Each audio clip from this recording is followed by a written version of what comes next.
en Mongolie. Donc, pour ce webinaire, je serai votre assistante technique. Donc, si vous avez des problèmes tout au long de ce webinaire, je vous y répondrai. Est-ce que tout le monde m'entend et me voit? N'hésitez pas à écrire sur la barre en chat. Ok, super. Bonjour, bonjour Elodie. Ok, super. Du coup, ce webinaire va se dérouler en deux parties. La première partie est la présentation et la deuxième partie sera une partie questions-réponses. Donc, pour poser votre question, vous avez un petit bouton avec un point d'interrogation en haut de votre barre pour écrire des messages. Donc, vous appuyez ici, vous écrivez votre question et après, Adeline y répondra à la fin de sa présentation.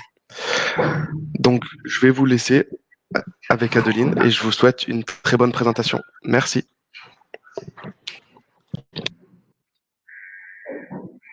Bon, bonjour à tous et puis donc merci pour cette participation donc à cette présentation sur la Mongolie.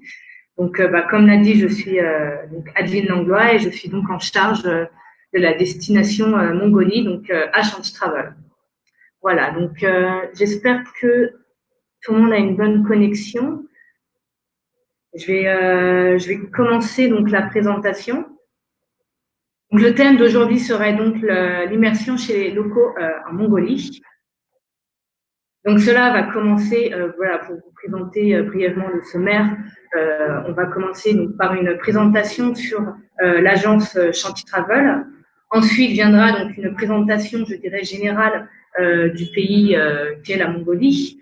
Et on en suivra sur un thème qui serait donc rencontre et authenticité en Mongolie dans ce cas. C'est un des thèmes que l'on propose donc à Chanty Travel.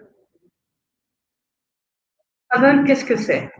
Alors, c'est un réseau d'agences locales qui est éparpillé, je dirais, dans les quatre coins de l'Asie. Donc, l'aventure a commencé en 2005 avec Alex Lebourn et Jérémy Grasset, nos deux fondateurs. Donc, cela aurait commencé en Inde avec un premier bureau à New Delhi et au fur et à mesure, ils ont développé donc, ce premier pays pour ouvrir une deuxième et une troisième agence donc, au Sri Lanka, en Indonésie pour finir finalement 15 ans plus tard avec à peu près 10 bureaux en Asie. Donc moi-même, je suis située donc, au bureau Népal et je m'occupe donc de la région Himalaya et Mongolie. Alors, qui sommes-nous à Chanty Travel? Donc déjà, nous sommes des experts voyage. En général, donc, on habite donc sur les destinations que l'on propose aux différents voyageurs. On a tous, je dirais, une passion pour l'Asie. D'ailleurs, la grande majorité d'entre nous, on a déjà pas mal vadrouillé sur les routes de ce continent.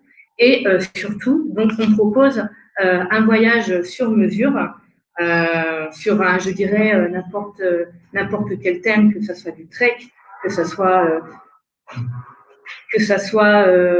un circuit classique, un circuit de luxe, des croisières pour mes collègues, ou encore donc je dirais un thème qui serait plus immersion chez les locaux, particulièrement en Mongolie, puisque c'est un pays qui se prête vraiment très bien à ce thème avec ses nomades. Donc ou sinon, tout simplement, un mix de tout cela. Le principal, c'est que le voyage correspond à 100% à vos voyageurs. Voilà. Sinon, en général, vous aurez affaire juste à un interlocuteur, donc que ça soit depuis la première prise de contact au téléphone jusqu'au retour en France. Et donc voilà. Sinon, Chanty Travel, qu'est-ce qu'on peut proposer donc à vos agences de voyage? Donc déjà, une réactivité. On propose des devis à peu près sous 24 heures, 48 heures. Une flexibilité. On modifie les programmes en suivant les commentaires de vos voyageurs et cela jusqu'à la réservation, je dirais même souvent même après la réservation. Troisième point, on propose donc un service de conciergerie, je dirais, donc c'est-à-dire avec un accueil sur place et bien sûr un suivi en tour on est joignable 24 heures sur 24 et bien sûr, on règle les problèmes en tour quand il y a besoin de les régler. Voilà. Sinon, pour passer donc un peu plus au cœur du sujet, avec une première présentation du pays de la Mongolie. Donc, la Mongolie, malgré que la Mongolie soit située entre deux grandes puissances, qui est la Chine et la Russie, et ben mine de rien, la Mongolie, c'est un grand pays. C'est quand même tout de même 3 fois la France, pour uniquement 3 millions d'habitants, dont la moitié vit à Ulaanbaatar. Donc, ça fait donc de ce pays le pays avec le taux de densité le plus faible au monde. Donc, voilà, pour faire simple, la moitié du pays vit dans la capitale, l'autre moitié du pays, eh ben, ce sont des nomades qui sont, je dirais, installés un petit peu partout dans le pays, principalement dans la steppe. Donc voilà, nous avons donc Ulaanbaatar, une jungle urbaine, et le reste du pays, des grands espaces vides avec donc ces fameux camps nomades. Voilà. Donc nous retrouvons 3 types de paysages en Mongolie. Au sud de la Mongolie, on retrouve le désert de Gobi qui correspondrait à un tiers du pays. Donc, qu'est-ce qu'on retrouve au désert de Gobi? On retrouve les nomades éleveurs des fameux chameaux de Bactriane qui sont descendants donc de ces caravaniers qui faisaient la route de la soie. Au centre et au nord de la Mongolie, on retrouve les chaînes de montagne. Donc, une première chaîne qui est la chaîne du Kangay, voilà, région de moyenne montagne.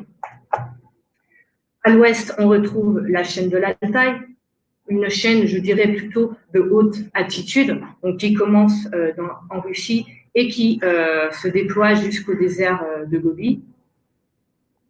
Et une troisième petite chaîne de montagne qui est la chaîne du Khenti, donc également située sur la frontière avec la Russie. Donc là, on est plutôt sur de la petite montagne.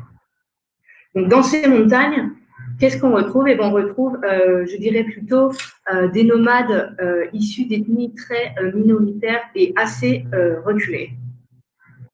Et enfin, bien sûr, le troisième paysage qu'on retrouve en Mongolie, la fameuse steppe de Mongolie, donc vraiment ces grands étendues d'herbe sans arbres et sans végétation, avec donc ces fameux nomades qui vivent sous la yourte et qui se déplacent 2-3 fois par an.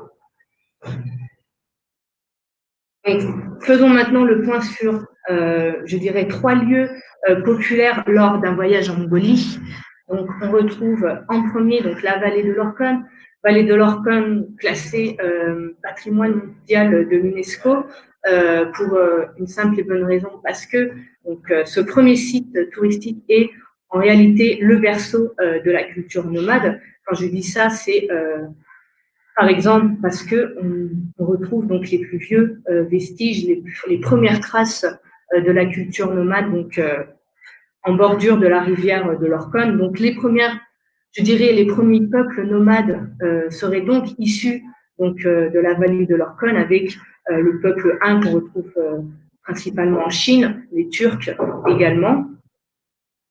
Donc, ces nomades que l'on retrouve toujours aujourd'hui d'ailleurs. Et bien sûr, on retrouve le paysage, je dirais, typique de la steppe. Donc, qu'est-ce qu'on va visiter et qu'est-ce qu'on va faire dans la vallée de l'Orkhon? Dans la vallée de l'Orkhon, on va visiter donc, les chutes de l'Orkhon, donc des chutes impressionnantes de 16 mètres de haut qui se seraient formées il y a 20 000 ans de cela suite à une combinaison de tremblements de terre et d'éruptions volcaniques. On va visiter le monastère de Tovkon, donc un site bouddhiste majeur en Mongolie. Et bien sûr, on va faire les activités typiques que tout voyageur rêve de faire en Mongolie.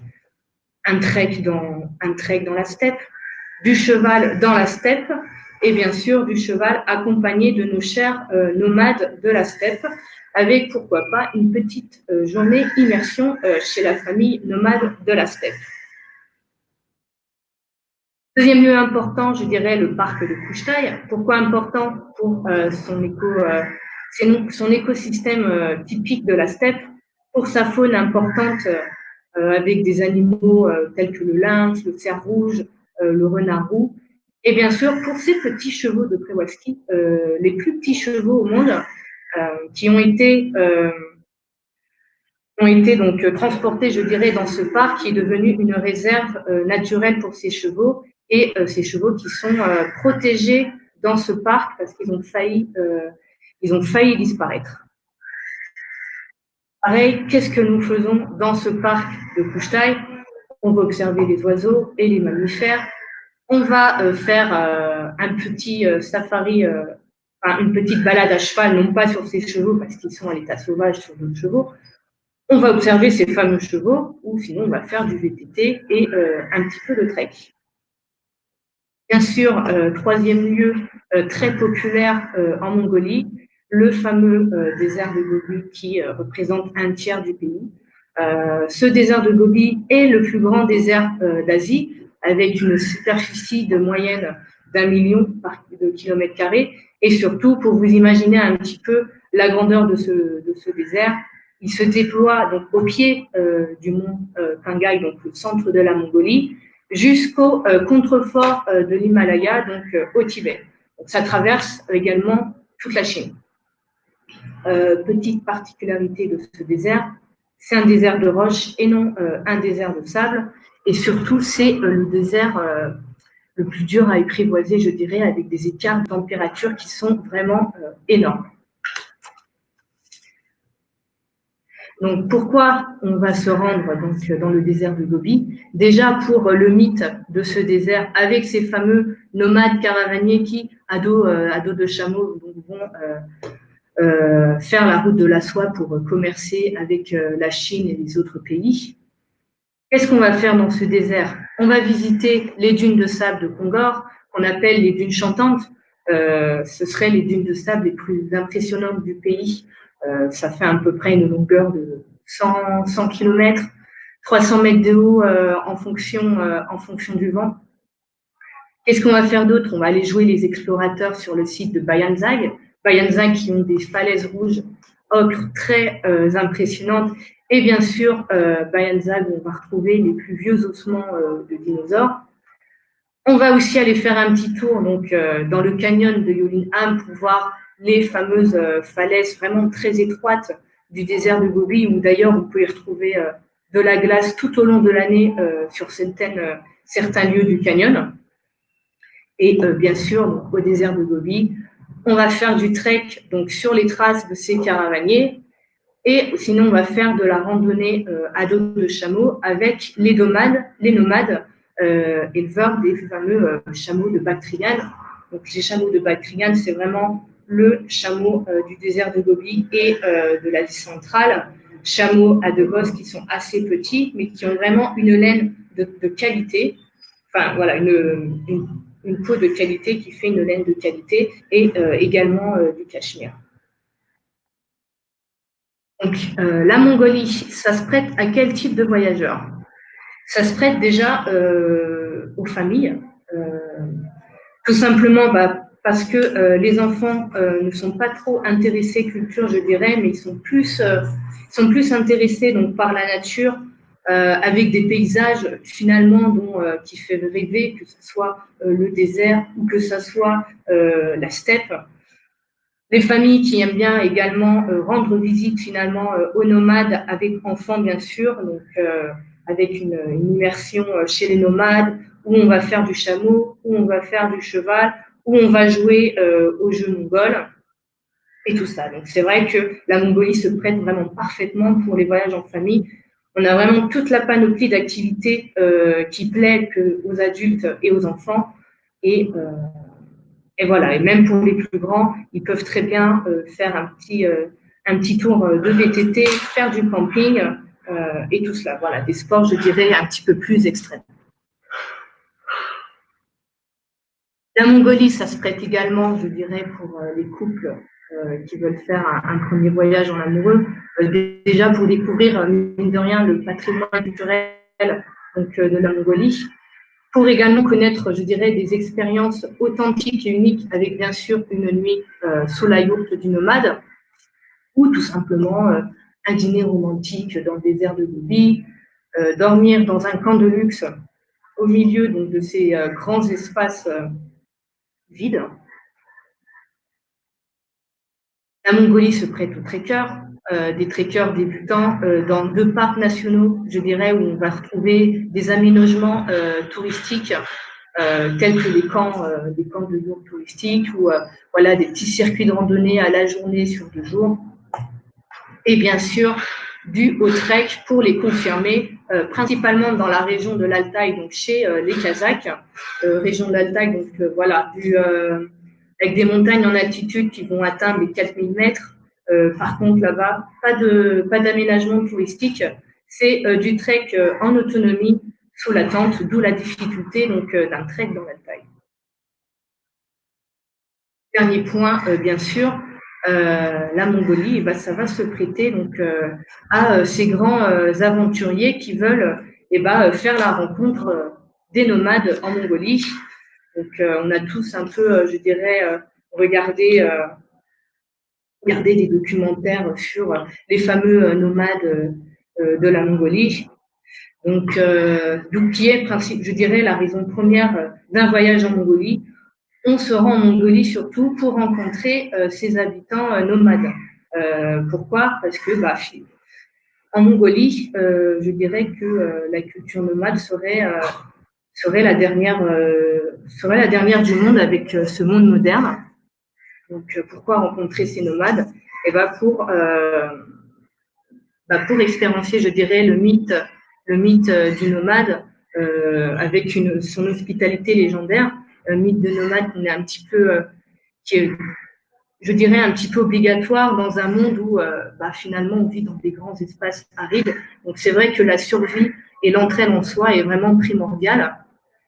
Donc voilà. Donc voilà, immersion chez les nomades, également aussi pour finalement rencontrer ces gens qui sont gardiens, je dirais, des traditions ancestrales.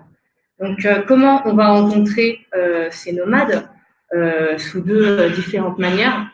En passant la nuit sous la yourte chez l'habitant, donc sous la yourte du nomade. Donc, comme vous pouvez voir sur la photo, une image d'une yourte. Donc, vous dormez à l'intérieur de de cette tente avec une toile assez épaisse. Donc, malgré le confort sommaire, vous dormez tout de même sur, je dirais, presque à même le sol. Donc, malgré ce confort sommaire, c'est vraiment une expérience authentique qui est garantie, parce que finalement, vous échangez plusieurs nuits avec ces familles de nomades. Voilà, une raison première d'un voyage en Mongolie. Autre moyen aussi de rencontrer ces nomades, c'est tout simplement en passant une journée ou 2 en compagnie d'une famille nomade. Et qu'est-ce qu'on peut faire pendant cette journée immersion chez les nomades? On va tout simplement échanger avec eux, on va observer leur mode de vie. Par exemple, on va les aider en participant aux tâches quotidiennes. On va aider la femme nomade à faire à manger ou à faire le fameux aoul, donc qui est le fromage de Mongolie. On va aider monsieur le nomade à s'occuper de son troupeau de 300 bêtes. On va aller jouer avec les enfants, surtout donc, pour les plus petits de vos voyageurs. Donc voilà, c'est vraiment également une journée immersion avec une authenticité qui est vraiment garantie. Donc ce petit point nous ramène donc à notre grande et 3e partie qui serait rencontre et authenticité. Donc la Mongolie et sa diversité ethnique, on a il y a à peu près 25 ethnies en Mongolie qui sont toujours, je dirais, en activité. Donc des ethnies qui sont dans des régions plutôt isolées où ils ont chacun un mode de vie qui est propre à eux, avec une religion et un dialecte différent. Donc voilà, et principalement donc ces ethnies seraient issues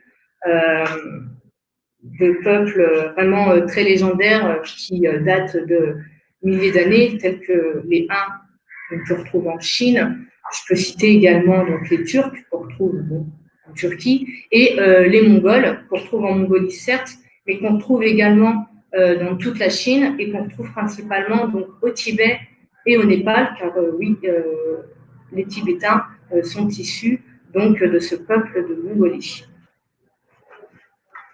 Donc on va faire, je dirais, un petit zoom sur différentes ethnies en Mongolie. Première ethnie, ce sont les Khalkhas. Donc les Khalkhas, c'est l'ethnie nomade majoritaire en Mongolie, donc qui représente 80% de la population mongole. Et la plupart sont issus donc, du nord du désert de Gobi et ils se sont déployés donc, dans la région des Grandes Plaines en Mongolie. Donc voilà, pour faire simple, les Khalkhas, c'est l'image du nomade qui se déplace 3 fois par an en fonction de la saisonnalité avec donc, son logis transportable qui est la yourte, avec son troupeau et avec son cheval qui est, je dirais, le transport national en Mongolie. Deuxième ethnie intéressante, ce sont les Kazakhs. Donc les Kazakhs, c'est ce peuple musulman que l'on retrouve en Asie centrale, je dirais peut-être le peuple musulman le plus populaire en Asie centrale. Donc ces Kazakhs, on les retrouve donc, dans la région de l'Altaï ou du Trek, qui occuperaient à peu près 90% de ce territoire. Donc les Kazakhs, c'est un peuple frontalier. On les retrouve au Kazakhstan, évidemment, en Ouzbékistan. On les retrouve en Chine et je passe encore des noms de pays. Donc c'est vraiment un peuple frontalier. Et ce qui fait donc la particularité des Kazakhs en Mongolie, c'est qu'ils sont éleveurs d'aigles. Donc ils sont éleveurs d'aigles, ils ont, je dirais, un aigle comme animal domestique, mais surtout, ils vont pratiquer la chasse à l'aigle. Pourquoi utiliser un fusil et chasser en 10 minutes alors qu'on peut perdre des heures de chasse avec un aigle, ce qui est beaucoup plus dur, certes, mais ce qui est beaucoup plus beau, plus authentique.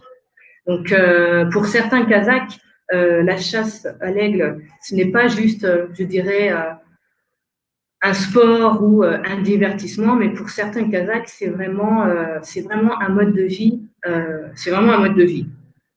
Donc, et ils sont vraiment très proches donc, de leurs fameux compagnons de vie. Donc, d'ailleurs, je vous invite à voyager en Mongolie en octobre. Pourquoi? Parce qu'il y a le festival de l'aigle. Donc, le festival de l'aigle, c'est les 70 meilleurs chasseurs d'aigle qui vont se réunir et s'affronter sous différentes épreuves. Donc, et à la fin donc, de ce festival, on va élire donc, le vainqueur, le meilleur chasseur avec son meilleur aigle. Donc voilà, ce festival est aussi rythmé par différentes cérémonies traditionnelles et musulmanes, et bien sûr avec des concerts de musique, non pas modernes, mais traditionnels également. Troisième ethnie intéressante que je vais citer, c'est l'ethnie des Tsatsan. Donc, Tsatsan qui veut dire littéralement peuple de reine. D'ailleurs, vous pouvez voir, comme vous pouvez le voir sur la photo avec ce monsieur qui est sur un renne. Donc, pourquoi peuple de reine? Parce que tous leurs modes de vie sont tournés autour de cet animal emblématique. Donc, qu'est-ce qu'on va faire avec le renne? On va faire du fromage, on va faire des outils, on va manger sa viande pendant certaines occasions, ou simplement, on va monter ce renne. Donc, où est-ce qu'on retrouve les Tsatsan? On les retrouve donc, dans la région nord de Kouzgoul, que vous verrez un petit peu plus loin dans l'exposé. Il y aurait à peu près 500 nomades Tsatsan actuellement en Mongolie. Donc, je dirais les 3/4 sont situés donc, dans cette région du lac Kouzgoul. Donc, 500 nomades aujourd'hui, bien sûr, avant, ils étaient beaucoup plus nombreux, mais ça a été vraiment l'ethnie, je dirais, la plus touchée par les différentes frappes staliniennes, enfin, durant la conquête russe de la Mongolie. Donc, quelle religion pratiquent les Tsatsan? Ils pratiquent le chamanisme et ils vivent en tribu avec un maître guérisseur par tribu. Voilà, donc là, je vais vous présenter 2 circuits qui se prêtent à la rencontre et à l'immersion chez les locaux en Mongolie. Donc, je dirais un premier circuit assez court, mais qui est vraiment entièrement tourné sur la rencontre avec une ethnie particulière, donc avec ce circuit rencontre chez les Tsatsans, puis un deuxième circuit qui, je dirais, serait un petit peu plus classique, où on va mêler visite culturelle et immersion donc, chez les nomades. Donc, ce premier circuit, donc, vous voyez, comme j'en ai parlé un petit peu précédemment, on va aller donc, dans le nord du pays, donc dans la région du lac Kouzgoul. Vous pouvez voir un petit peu sur la carte le lac Kouzgoul qui est juste là. Donc, le lac Kouzgoul qu'on appelle la perle de la Mongolie parce que ça serait le plus beau lac du pays. Et également, petite sœur de Baïkal, le lac Baïkal qui est situé finalement juste à côté.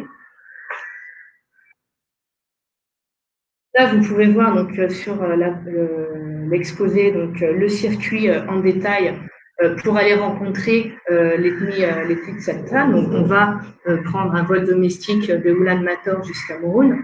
Et après, on aura à peu près, je dirais, 3 jours de piste pour se rendre au camp Tsalsa. Donc, pendant ces 3 jours de piste, on va se rapprocher du fameux lac Kouzgoul et on va passer donc, les postes de frontière pour aller rencontrer cette ethnie. Et on va traverser toute la forêt de la taïga et partir donc au cœur de cette forêt.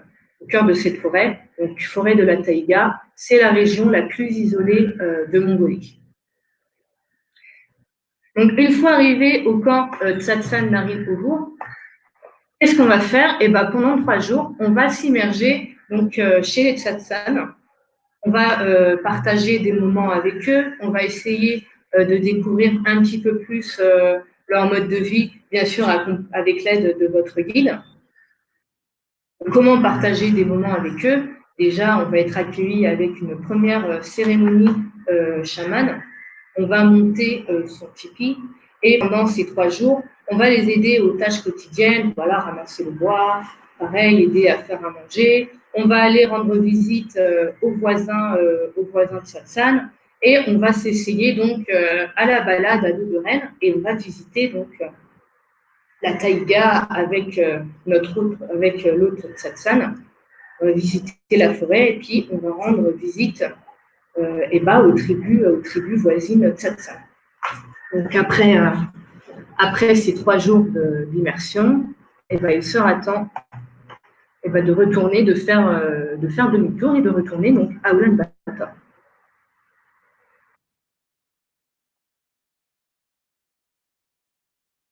Deuxième et second circuit, donc là ça concerne le circuit un petit peu plus classique. Donc là, pendant ce circuit, on va principalement donc, rencontrer les Khalkhas, qui est, je le rappelle, l'ethnie nomade la plus nombreuse en Mongolie. Donc on va déjà se rendre dans le désert de Gobi avec un vol domestique pour aller à Dalanzaval.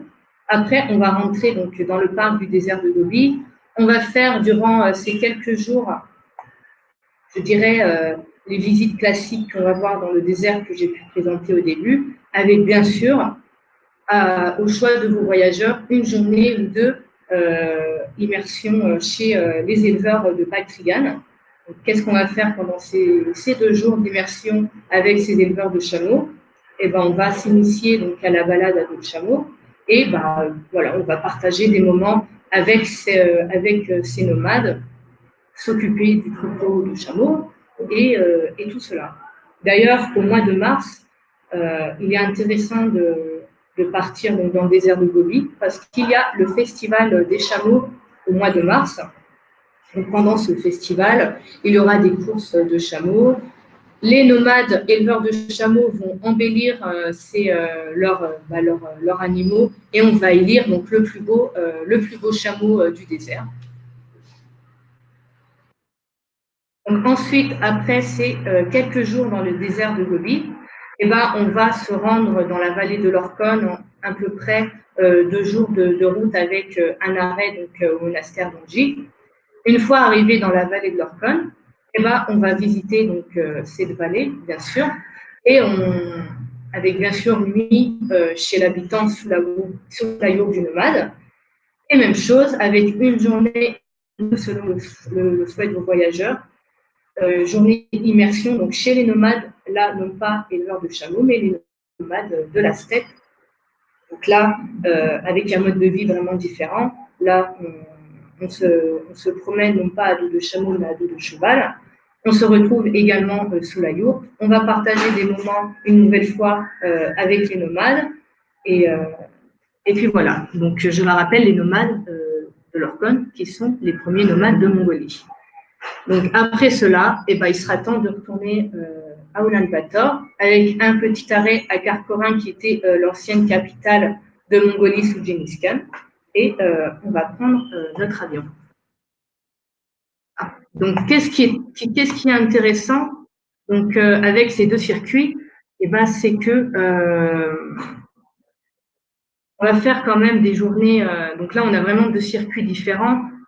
Un premier circuit entièrement tourné sur l'immersion locale avec les tsatsans et un deuxième circuit où on va mélanger culturel et rencontres nomades avec bien sûr avec des nuits qui auront lieu sous la yourte chez l'habitant. La journée, on visite. La nuit, on passe des moments conviviaux avec ces nomades. Ce circuit peut, enfin, on peut faire bien sûr d'autres circuits, par exemple pour rencontrer les Kazakhs qui sont situés dans la région de l'Altaï. Donc voilà, maintenant je vais répondre donc à vos questions si vous en avez.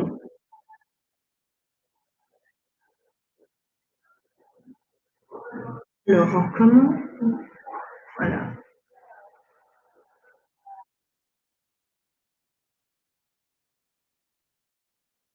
Alors ça met du temps à charger.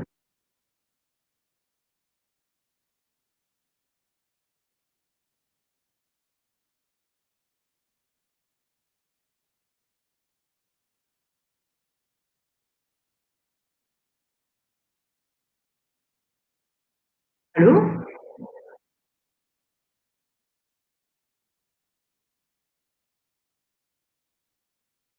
Alors, je dirais pour ce genre de circuit, ça dépendra quel circuit. Je dirais que si vous allez partir pour rencontrer les tsatsans, on va partir sur un budget, je dirais, de 150-200 euros par jour, parce que bon, ça demande plusieurs permis pour entrer en territoire tsatsan et tout cela. Et après, un circuit un petit peu plus classique où on va mêler culturel et yourte nomade donc dans la vallée de l'Orkhon et dans le désert de Gobi. Là, dans ce cas, on va partir donc sur un budget, je dirais, de 120-150.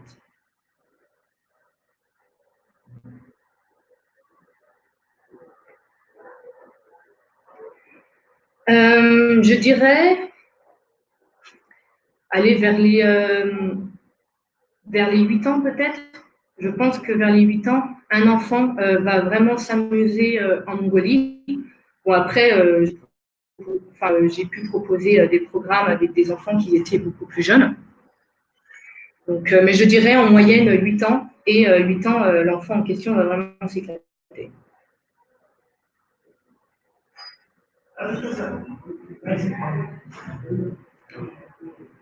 Les Kazakhs, en pourcentage de la population, ouais, je dirais moins de 5% de la population.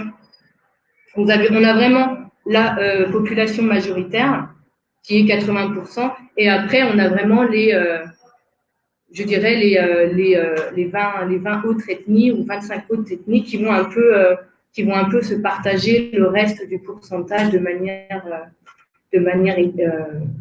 égalitaire.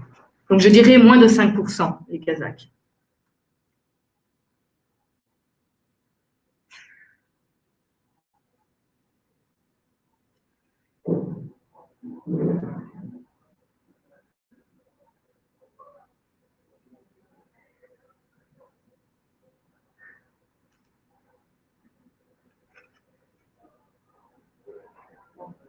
Est-ce qu'il y aurait d'autres questions?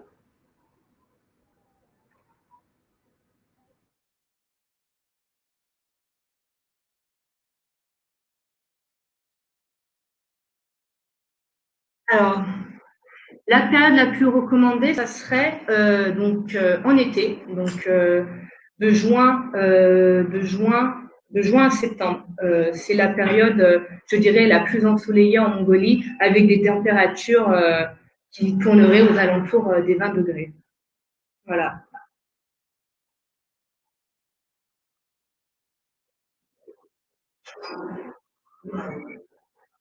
Alors, les formalités pour entrer en Mongolie, euh, eh ben, on a besoin, on va faire son visa donc, à l'ambassade et on est obligé de passer donc, par une agence.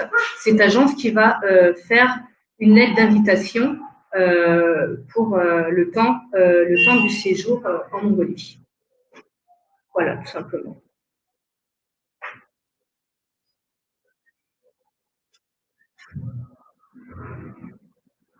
Peut-on trouver des vols internationaux pour se rendre en Mongolie?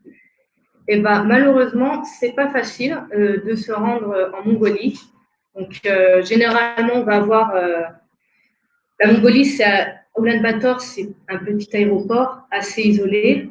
Donc, on va faire vraiment des longues escales donc, à Moscou et à Pékin ou encore donc, en Corée du Sud. Mais voilà, c'est quand même des vols qui sont assez coûteux et qui sont vraiment très, très longs.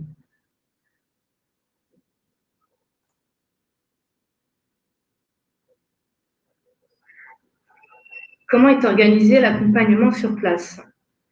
Eh ben, vous êtes accueilli, donc votre guide va vous accueillir directement donc, à l'aéroport.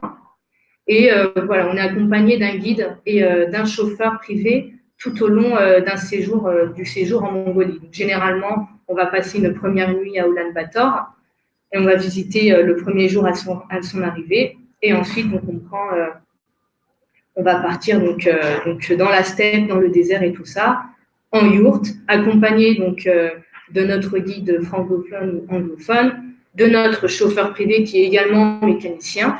Et si vous allez faire du trek, vous aurez toute une équipe locale avec vous, une cuisinière, un assistant qui va monter et qui va gérer le matériel de camping et tout cela.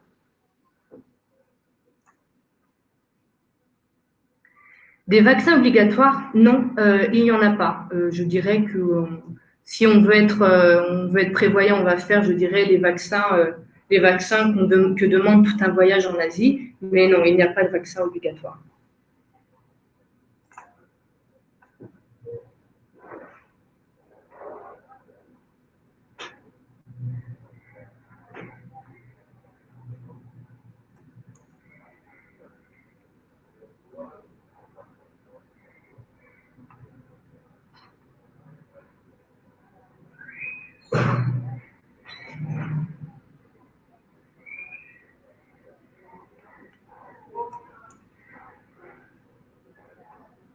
Avez-vous des dates de départ? Non, pas encore. On est en train de développer donc la production en Mongolie avec les futures dates. Donc on est encore en train de réfléchir là-dessus.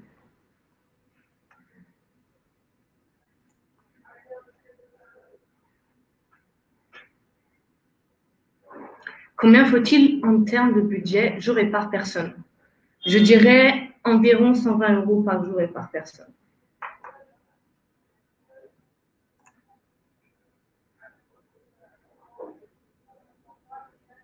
Quelles sont les principales compagnies aériennes?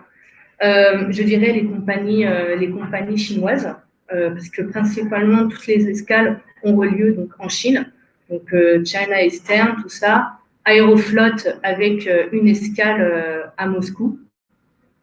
Voilà pour les deux principales, mais sinon il n'y a pas de vol direct pour aller en Mongolie.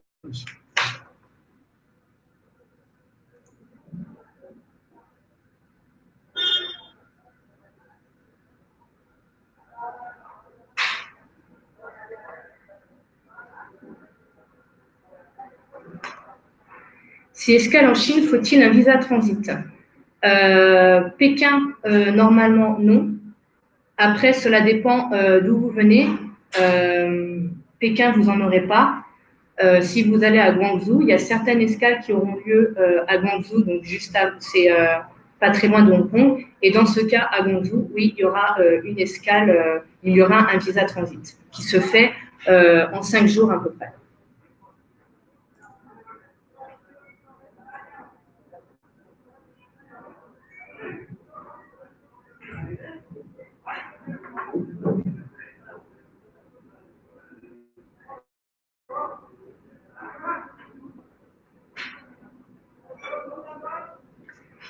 Eh ben, merci à vous en tout cas d'avoir suivi cet exposé sur la Mongolie et ben, j'espère que ça vous aura donné envie de proposer donc à vos voyageurs un circuit rencontre des nomades.